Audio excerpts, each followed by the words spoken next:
Het was een ceremonie met een lach en een traan. Zeker voor de familieleden van de 7-koppige Canadese bemanning van een vliegtuig dat op 3 april 1943 aan de lijnbraak in Vierlingsbeek crashte, was het zaterdagmiddag een bijeenkomst om nooit te vergeten. Ze hadden nooit gedacht dat ze de crashplek van hun bloedverwanten ooit zouden bezoeken. Maar ook voor Ine, Joop en Pieter, de 3 in Venray geboren kinderen uit het huwelijk van Jacques van Aubergen en José Verheugen, werd het een speciale middag. Zij kregen uit handen van Leo Jansen van de organiserende werkgroep een brief overhandigd die hun vader Jacques vlak na de Tweede Wereldoorlog aan de Canadees Ernest Bradley schreef. Boordschutter Bradley sprong net als de andere boordschutter van toen, net voor de crash in een Vierlingsbeek met een parachute uit het brandende toestel en bleef in leven.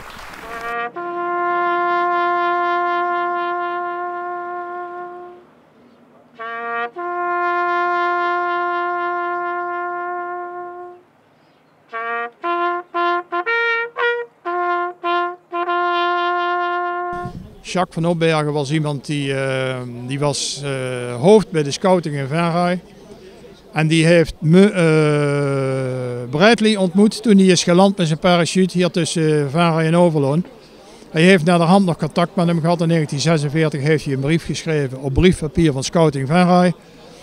Die brief die hebben we teruggekregen van de familie in Canada, want ze hadden niks tastbaars. Want de ouders van Aubergen zelf en zijn vrouw, zo moet ik het zeggen, had 3 kinderen. En Jacques van Aubergen en zijn vrouw die zijn in 1963 tussen Leunen en Castraï zijn die dodelijk verongelukt. Uit huis geplaatst bij oma's en tantes. Niks tastbaars aan hun eigen ouders. En die hebben nou die brief gekregen en die hebben wij vandaag terug kunnen geven.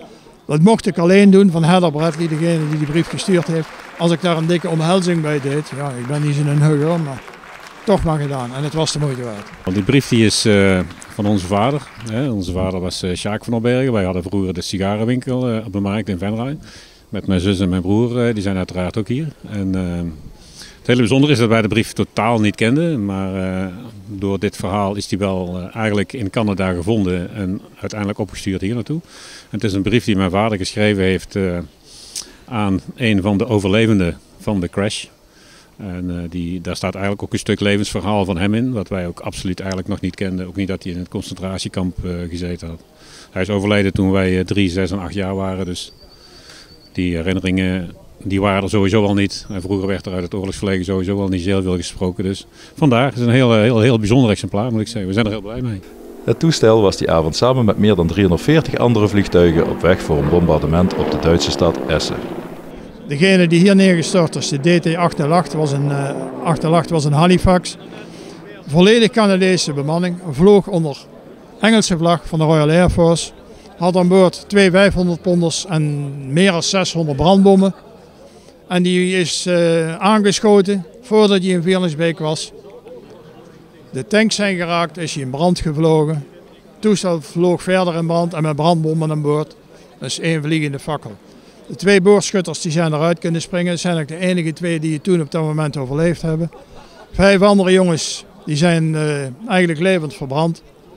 Ze zijn in eerste instantie begraven op Woensel. Daarna in 1946 zijn die overgebracht naar Groesbeek, waar ze een prachtige rustplaats hebben. Bij bijna 2000 andere Canadezen. Van 3 bemanningsleden waren familieleden uit Canada in Vierlingsbeek aanwezig.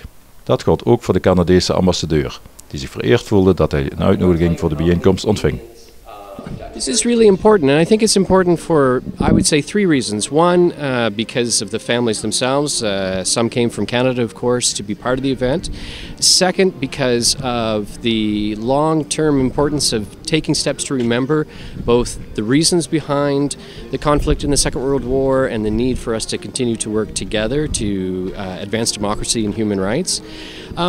But I also think a third reason was because it was highly indicative of the extent to which people in the Netherlands really still commemorate and remember the events of the Second World War and take this into their hearts. And I think that says a lot about the people of the Netherlands themselves.